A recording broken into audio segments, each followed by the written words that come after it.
commande au nom de celui, sors de ce corps. 2,000 people a day witnessed the spectacle for over 2 months. The exorcisms always began by using holy water, the sign of the cross, and other holy objects. But far from expelling it, they only seemed to inflame and anger the demon.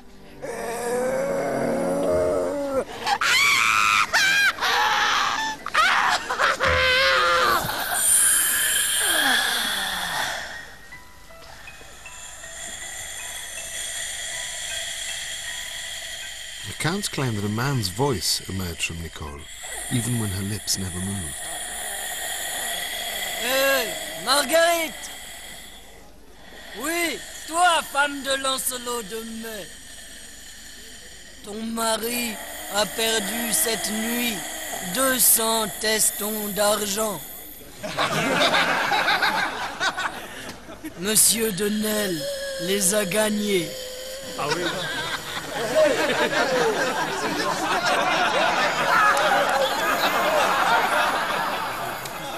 As Beelzebub, the possessed Nicole was constantly accusing onlookers of secret sins, accurately. And what made this even more surprising was that these were unconfessed sins, unknown to anyone but the sinner, and led to thousands wanting to confess to a priest before their innermost secrets became public at the exorcisms.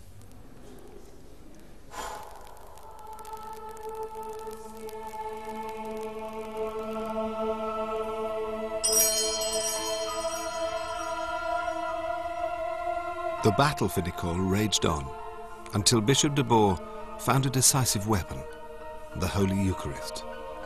The wafer the Catholics believe is changed into the body of Christ during Mass.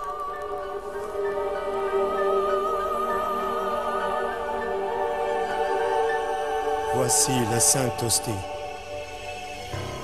Regarde-la, Belzébuth.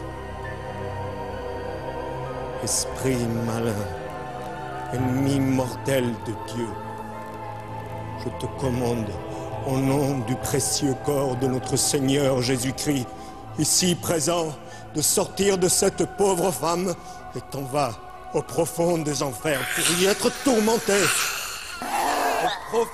Witnesses said that when the demon was confronted with the Holy Eucharist, it was rendered temporarily impotent. A most bizarre phenomenon that occurred is that the demon would retire into her left arm, freezing it solid.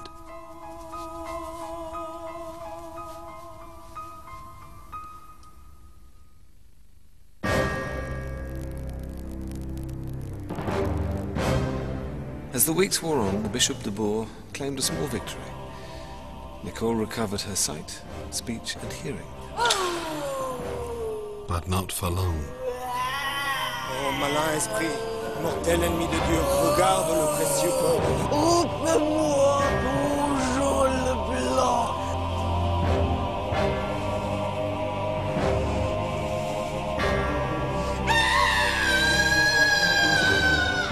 Beelzebub came back with a vengeance, with 29 friends from hell. The 30 demons repossessed her up to 50 times an hour, desperate to remain in Nicole.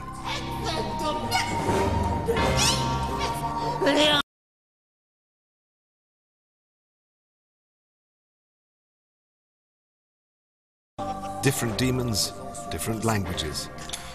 As the Holy Eucharist subdued one, yet another demon would spew out of Nicole's mouth. Du kannst nicht gewinnen. Auch wenn du mich dazu bringst, sie zu verlassen, komme ich zurück, wann immer ich will. It seemed a demon's only alternative to being in a living victim was to suffer in hell.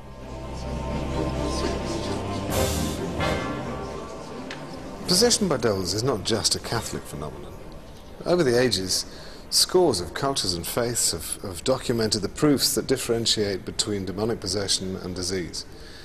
Nicole manifested virtually every proof. Eyewitness accounts of Nicole's exorcism attest to the most spectacular proof of possession. Beelzebub was a consummate showman.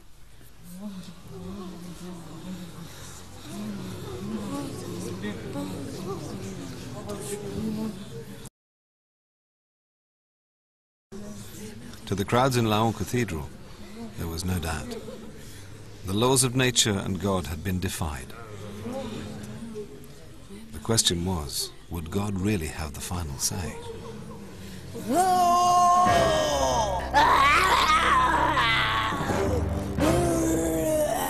The battle in Laon Cathedral went on every day for over 2 months. Though Nicole ate nothing but hosts and drank only a little communion wine, she lay swollen by the demon. The holy water burned him, draining his demonic strength.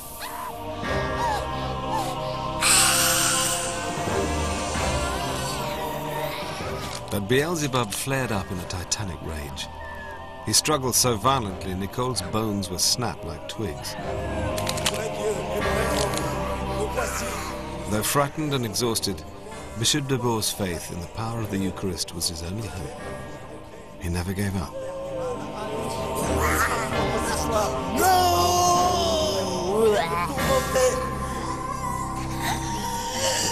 Sors! Sors! Voilà ton maître, sors!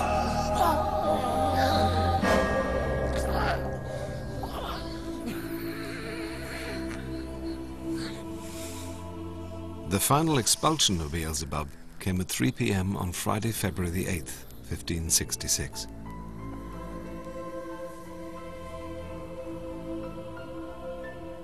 The sign of his final defeat was to be found in the recuperation of Nicole's left arm, that had been paralyzed since she first became possessed.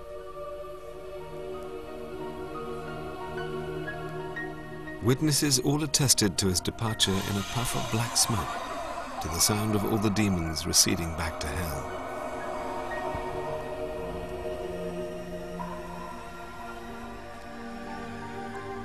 Nicole was left physically broken and holding onto her sanity by a thread. But to the Catholic Church, it was a great victory over the power of evil.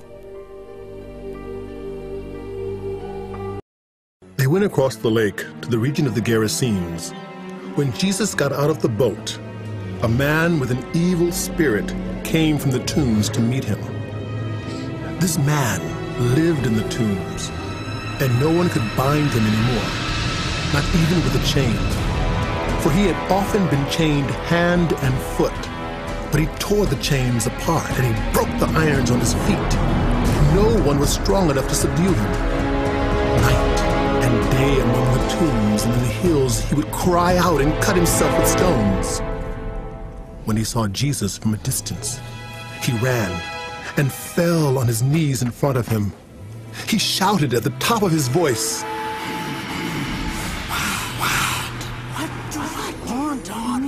Jesus, Son of the Most High God, in God's name, don't torture me. For Jesus had said to him, "Come out of this man, you evil spirit." Then Jesus asked him, "What is your name?" My name is Legion. We are many. And he begged Jesus again and again not to send them out of the area. A large herd of pigs was feeding on the nearby hillside. The demons begged Jesus, "Send us among the pigs! Allow us to go into them!" He gave them permission, and the evil spirits came out and went into the pigs. The herd, about 2,000 in number, rushed down the steep bank into the lake and were drowned. Those tending the pigs ran off and reported this in the town and countryside, and the people went out to see what had happened. When they came to Jesus, they saw the man who had been possessed by the legion of demons sitting there, dressed and in his right mind, and they were afraid. Those who had seen it told the people what had happened to the demon-possessed man and told about the pigs as well. Then the people began to plead with Jesus to leave their region.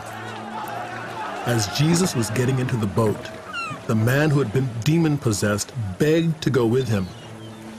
Jesus did not let him, but said, "Go home to your own people and tell them how much the Lord has done for you and how he has had mercy on you."